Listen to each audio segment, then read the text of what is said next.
Hi all, welcome and welcome back to my channel. If you saw my last video, then you know there was a manhunt in Dover, Florida for a man who brutally murdered his girlfriend and a young child at his home. Initially, police reported that the young child, around 5 years of age, was the daughter of the suspect, Angel Kuzchak.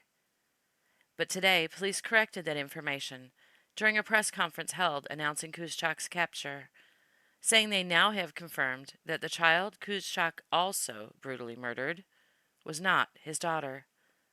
But they didn't say if there was any relation between the child and himself either. But police did release body cam video of his capture in heavy vegetation in a field that I'll play for you. Then I'll play the new press conference with all the details of his capture. I'll be praying for his victims, along with thanking God that he was found and taken off the streets. Thank you for watching the conclusion to this hours-long manhunt. Stay safe out there, and here are the body cam video and press conference.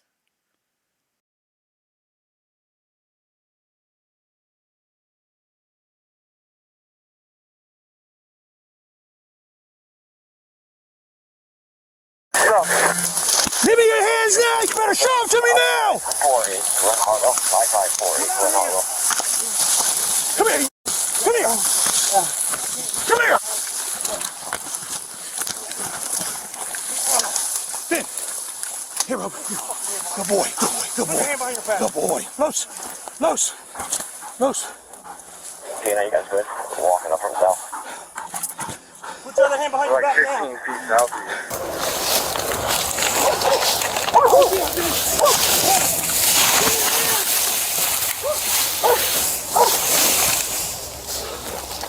Stand by.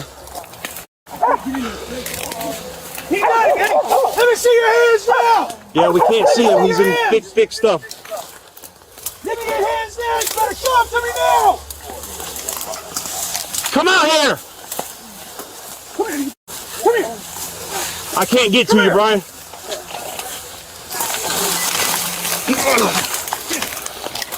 Put your hand behind your back. Put your hand behind your back.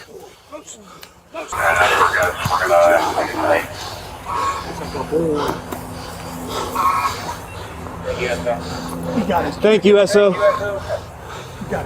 That's all right. He didn't let go. He was on it.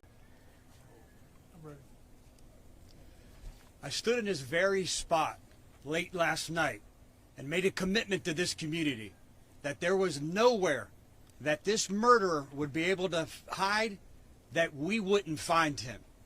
I now stand here less than 24 hours later and tell you that this murderer who brutally murdered and committed this heinous, vile, and unthinkable crime against these two innocent victims is under arrest. Let me talk a little bit now about how we got here. How did we get to this point? I have to tell you, me as the sheriff and me as someone in this community, like all of you, we shouldn't be more proud of the men and women that are the Hillsborough County Sheriff's Office and what they've accomplished here in the last 24 hours. They were determined and they never gave up. And what I'm announcing here now is as a result of their efforts. Last night we knew that this murderer had about almost a 3-hour head start on us, and he had fled on foot. So we immediately set up a perimeter almost 2.5 to 3 miles wide, because we knew he had this type of head start.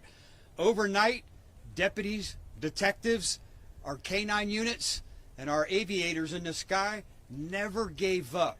I was here till early in the morning, and it was incredible to watch how this teamwork came together, this collaborative effort from all the teams here in the office, from the technology using that infrared camera and looking at heat signatures, watching the different K-9 units, and they would work as a team, how one dog would get tired and they'd bring another one out and keep the search going, from the bloodhounds, a tremendous asset and resource, all the way to our apprehensive K-9s. They never gave up. At one point, we got extremely excited after we gave an update last night because we found a bloody shirt that we are confident was his. So we all got excited. We're like, we're going to wrap this up. Then at times throughout the night, we continued to get extremely excited because the dogs would pick up on a scent, then they would lose a scent. This morning now it was time to go into phase 2 of this perimeter search. We wanted to close the perimeter in, hold the perimeter, but start closing it in and do more of a finite grid search. So we called out even more deputies and detectives to do that. Part of that was a contingency of undercover detectives that are in undercover cars where they could go in and get a look without being seen as a law enforcement officer. During this finite search, one of our gang detectives, our undercover detectives, sees a Hispanic male that possibly could be our suspect, could be this person who committed this murder, wearing a heavy jacket, almost like a parka jacket. So he sees this Hispanic male walking out of what is almost like an abandoned barn, abandoned housing area. So he calls it out.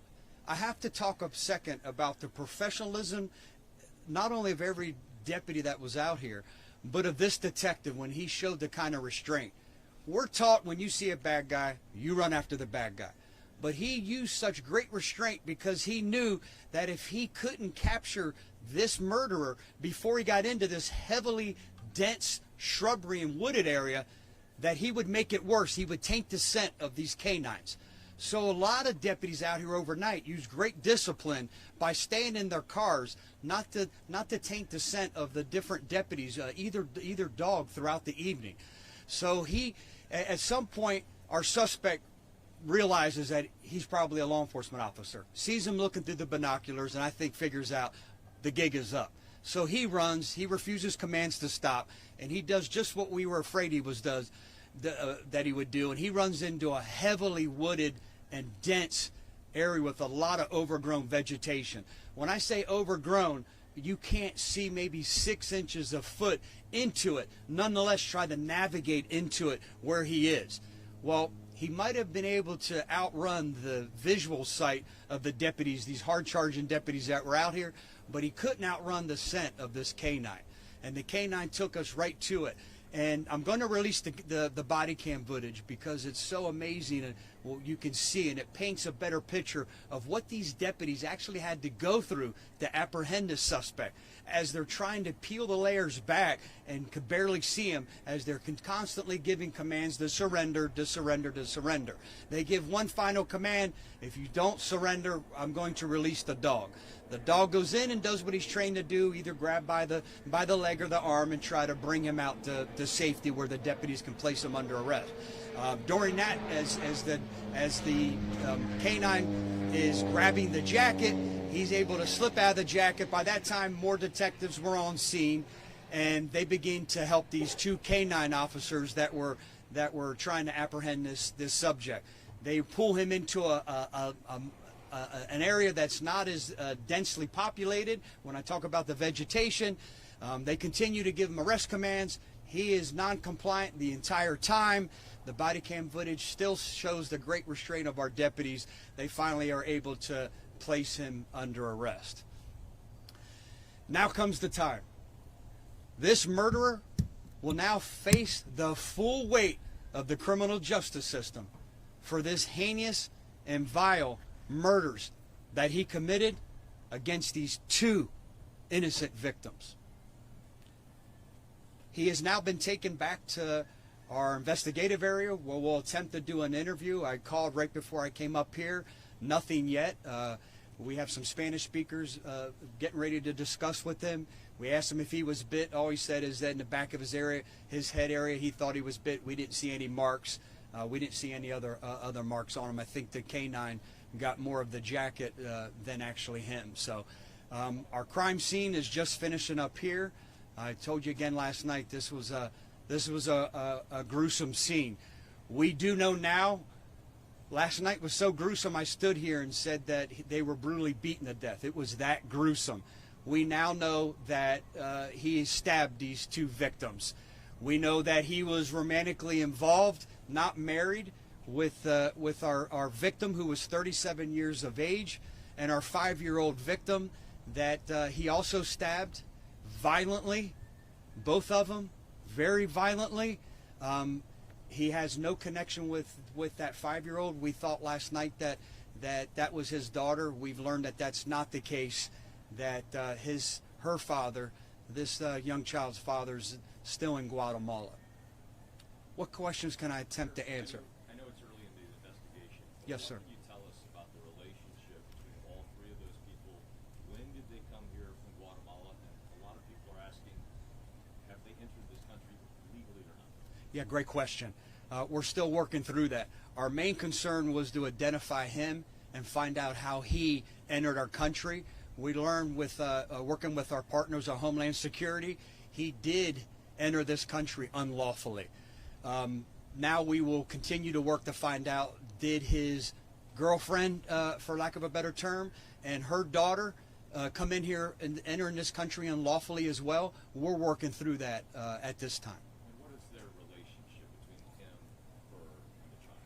Yeah, the child's not his. We did confirm that. The father's still in Guatemala. But the relationship we know at this time, they were not married. They are romantically involved. That's the extent of the information that we have at this time. Sheriff, what was the location of where he was? Another great question. We set up the perimeter about 2.5 miles, 3 miles away, knowing he had such a head start on us, even on foot. He was located over here, and we'll release the exact location, just about 2.3 miles from right here. So again, when I talk about we should all be proud of the incredible passion and dedicated efforts of the Sheriff's Office, they did a phenomenal job of making sure they set up a perimeter, and their efforts kept him. There was nowhere for him to go. And by constantly working this consistently as we did throughout the evening, there was nowhere for him to go. He couldn't get up and go anywhere. There wasn't a square inch of this 2.5 mile, almost 3 mile circumference that we didn't have covered. Did he have anything on him? Was he armed? The only thing he had on him was a little bit of cash and his cell phone. That was the only thing on him. Was he getting any assistance from anyone in the community at all? Not that we're aware of.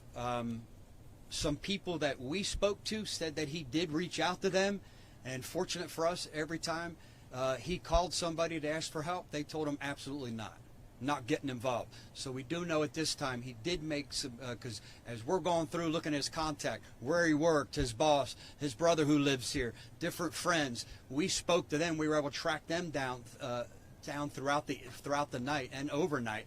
And during that time, they all admitted that he had called asking for help, and they all declined that offer and denied that help and said, you're not getting us involved. So great job by this community. Luckily, because of those efforts, we're not sitting here announcing that someone else is going to jail for harboring a fugitive. They were a romantic couple. How long ago? Don't know. We don't know. All we know is that around 7 months ago, and we're still working on, we don't know the exact date because they entered the country unlawfully. We do know from talking to some neighbors and some interviews that we believe about 7 months ago, the three of them unlawfully entered the country. And Sheriff, did they come here? They've been in kind of our area for the last 7 months. I think last time you might have mentioned 3 months. Do we have any more details on that? Correct. No. And again, nothing's confirmed 100%. Let me just preface that. But we believe, talking to different people, there's different accounts that they've been in this area the whole time for the last 7 months since they entered the country. And do we know where he worked, what he did? I don't know, and I'm sorry. If we do, I'll certainly get that out to you. I don't know that. We do know he was working. Don't know where. Any other questions? Had you guys responded to any domestic violence calls, situations between these two prior to this? We haven't. We have no calls for service at this mobile home where they shared the home with some other individuals that rented some rooms in the home too. We have no calls for service out here. Sheriff, thank you. Thank you, everyone. Stay safe.